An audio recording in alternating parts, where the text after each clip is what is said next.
Hello बच्चों, मैं आज आपको एक नया अध्याय समझा रही हूँ। वाच्य को अंग्रेजी में वॉइस कहते हैं। क्रिया के जिस रूप से यह पता चले कि वाक्य में क्रिया द्वारा किए गए कार्य का विषय कर्ता है, कर्म है या भाव है, उसे वाच्य कहते हैं। कहने का मतलब यहाँ पर ये है कि हमें जो क्रिया में कार्य हो रहा है, हमें उसमें ये देखना है कि इसमें कर्ता प्रधान है, इसमें कर्म प्रधान है या इसमें भाव प्रधान है। उसी के आधार पर हम वाच्य जो है प्रयोग करते हैं। वाच्य के प्रकार, वाच्य के दो प्रकार माने जाते हैं, कर्तृवाच्य, अकृत्यवाच्य। कर्तृवाच्य के अंदर इसमें सकर्मक तथा अकर्मक दोनों प्रकार की क्रिया होती हैं। जैसे आपने पढ़ी ना, सकर्मक क्रिया में कर्म प्रधान होता है और अकर्मक क्रिया जो होती है वो कर्ता प्रधान होती है। लेकिन जो कर्तृवाच्य है उसमें सकर्मक और अकर्मक दोनों ही क्रिया की प्रधानता होती है। जैसे उदाहरण के तौर पर हम ये कहें, नेहा निबंध लिखती है, तो इसमें नेहा क्या है? कर्ता है। और इसमें कौन निबंध लिख रहा है? नेहा निबंध लिख रही है। तो यहाँ पर कर्ता कौन हो गया? नेहा। तो यहाँ पर किसकी प्रधानता हो गई? कर्ता की, यानी नेहा की। अब दूसरा जो प्रकार है वाच्य का, वो है अकृतवाच्य। अकृतवाच्य जो होते हैं उसके दो भेद भी होते हैं, कर्मवाच्य और भाववाच्य। कर्मवाच्य में कर्म की प्रधानता होती है और भाव में भाव की प्रधानता होती है। जो कर्मवाच्य होता है इसमें केवल सकर्मक क्रिया के वाक्य ही होते हैं, यानी कि जो भी आपको कर्मवाच्य पढ़ने में आएंगे या आप उनको पढ़ते हैं तो आप हमेशा ये देखेंगे कि इसमें सिर्फ सकर्मक क्रिया का ही प्रयोग किया जाता है। जैसे नेहा द्वारा निबंध लिखा जाता है। अब हम यहाँ ये नहीं कह रहे कि कौन निबंध लिख रहा है, हम ये कह रहे हैं कि नेहा के द्वारा क्या किया जा रहा है। तो नेहा के द्वारा क्या किया जा रहा है? निबंध लिखा जा रहा है। तो यहाँ पर किसकी प्रधानता हुई? कर्म की प्रधानता। यहाँ पर जो क्या कार्य हो रहा है? निबंध लिखा जा रहा है। इसीलिए कर्मवाच्य के अंदर कर्म की प्रधानता होती है और कर्म ही प्रधान माना जाता है। इसीलिए इसमें कर्म की प्रधानता होने के कारण सकर्मक क्रिया का प्रयोग होता है। भाववाच्य, भाव की प्रधानता होती है इसमें क्रिया के सदैव अकर्मक तथा एक वचन में ही होती है, यानी कि इसमें जो है अकर्मक क्रिया का ही सिर्फ प्रयोग किया जाता है। इसमें सकर्मक क्रिया का बिल्कुल भी प्रयोग नहीं होता है और ये हमेशा एक वचन में ही होते हैं। जैसे उससे बैठा नहीं जाता। अब यहाँ पर एक वचन यानी किसी एक ही पर्सन के बारे में बात हो रही है, एक ही करता है यहाँ पर कि उससे बैठा नहीं जा रहा है। अब क्यों बैठा नहीं जा रहा ये तो उसको ही पता है, लेकिन जिस तरह से हम मतलब फील कर सकते हैं कि इसे बैठा नहीं जा रहा है, या हमारे जैसे कभी बहुत सारे ऐसे होते हैं, हम सामने वाले को देखते हैं कि उससे बोल नहीं सकता या वह नाच नहीं सकता, वह गा नहीं सकता, तो कहीं ना कहीं हमें ये पता नहीं होता है कि वो ये कार्य क्यों नहीं कर पा रहा है, लेकिन हमें ये भाव समझ में आ जाते हैं सामने वाले से कि इससे ये कार्य नहीं हो रहा है। और जब हमें भाव की फीलिंग आती है वही हमारा भाववाच्य हो जाता है। तो कर्तृवाच्य, कर्तृवाच्य के अंदर देखिए जिन वाक्यों में कर्ता की प्रधानता दी जाती है, जैसे उदाहरण के तौर पे हम कुछ वाक्य लेते हैं, राम साइकिल चला रहा है। अब यहाँ पर राम साइकिल चला रहा है यानी कि साइकिल चला रहा है, तो कहीं ना कहीं वो कर्म कर रहा है। तो ये कौन सा हो गया? सकर्मक क्रिया का प्रयोग हो गया और यहाँ पर जो है कर्तृवाच्य है।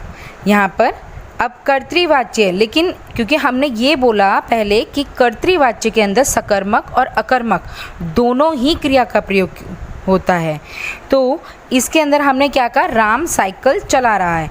तो कौन साइकिल चला रहा है? राम साइकिल चला रहा है, लेकिन इसमें क्या? सकर्मक क्रिया आ गई। अब दूसरा हम इसी कर्तृवाच्य का उदाहरण लेते हैं, हर्ष पार्क में घूम रहा है। तो हर्ष क्या कर रहा है? घूम रहा है। यहाँ पर कोई कर्म तो हो नहीं रहा, घूम ही तो रहा है। घूमना कोई कर्म नहीं होता है, टहलना कोई कर्म नहीं होता है, तो इसमें कौन सी क्रिया हो गई? अकर्मक क्रिया हो गई। रमेश आम खाता है। अब रमेश आम खाता है, यहाँ पर आम कौन खा रहा है? रमेश खा रहा है, तो यहाँ पर कौन सी क्रिया हो गई? सकर्मक क्रिया हो गई। ठीक है। अब सीमा सो रही है। तो सीमा जो है सो रही है। अब सोना कोई कर्म तो है नहीं, तो यहाँ पर कौन सी क्रिया हो गई? अकर्मक। तो अब हम देखते हैं ना कि इन सब से क्या है, मतलब इन्हीं सकर्मक और अकर्मक क्रिया कर्तृवाच्य के अंदर दोनों ही प्रयोग होती हैं। ठीक है। अब दूसरा हमारा उदाहरण है, हमारा जो दूसरा भेद है वो होता है कर्मवाच्य। कर्मवाच्य में कर्म जो है प्रमुख होता है तथा कर्ता गौण होता है। गौण का मतलब होता है जिसका कम महत्व होता है। ठीक है। ऐसे वाक्यों में क्रिया सदैव सकर्मक होती है। यानी कि आपको ये हमेशा ध्यान रखना है कि कर्मवाच्य के अंदर कभी भी अकर्मक क्रिया नहीं आती है।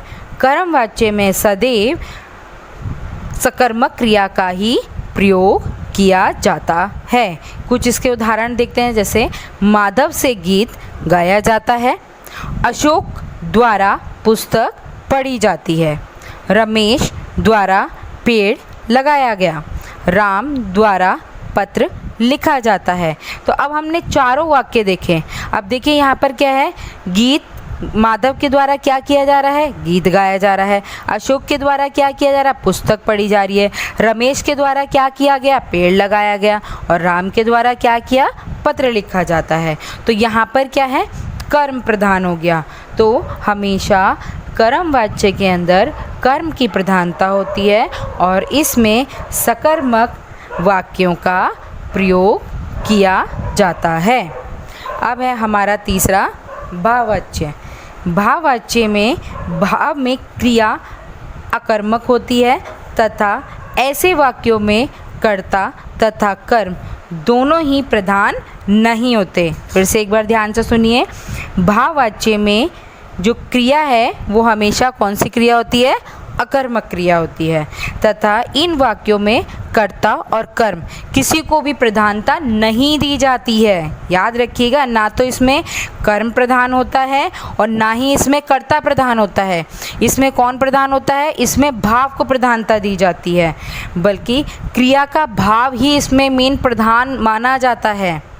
तो कर्ता और कर्म दोनों प्रधान नहीं होते हैं, सिर्फ इसमें जो है क्रिया के भाव जो होते हैं, हमें कोई भी वाक्य पढ़ने पर हमें उसमें जो भाव नज़र आते हैं उसकी प्रधानता दी जाती है इसमें। और इसीलिए ये वाक्य जो है एक वचन में होते हैं। एक वचन यानी एक कर्ता के द्वारा होते हैं और इसमें अकर्मक क्रिया का प्रयोग किया जाता है। और अकर्मक क्रिया जब होती है तो उसमें कभी भी कर्म नहीं होता है। इसीलिए भाववाच्य के अंदर हमेशा भाव की प्रधानता होती है। इसके कुछ उदाहरण देखते हैं ज़रा।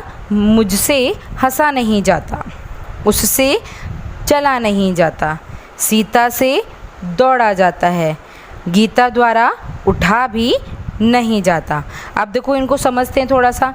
मुझसे हंसा नहीं जाता।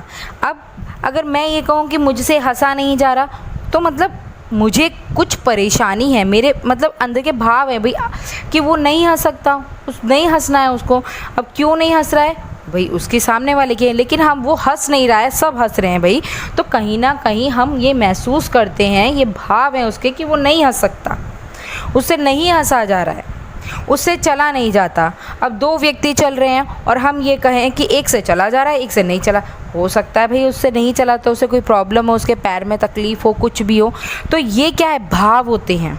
सीता से दौड़ा जाता है। अब एक बच्चा बहुत तेज़ दौड़ता है और एक तेज़ नहीं दौड़ता है। अब वो जो दूसरा बच्चा है तेज़ क्यों नहीं दौड़ पा रहा है, ये तो हम अपने आप में वो फीलिंग करते हैं। हम उसको देख के सिर्फ हमारे मन में भाव आता है कि भाई वो नहीं दौड़ सकता है या उससे तेज़ दौड़ा जाता है। तो दोनों ही कंडीशन में भाई एक बहुत तेज़ है तो हो सकता है उसमें वो तेज़ दौड़ सकता है और दूसरा नहीं दौड़ सकता है, तो भी कंडीशन वैसी है।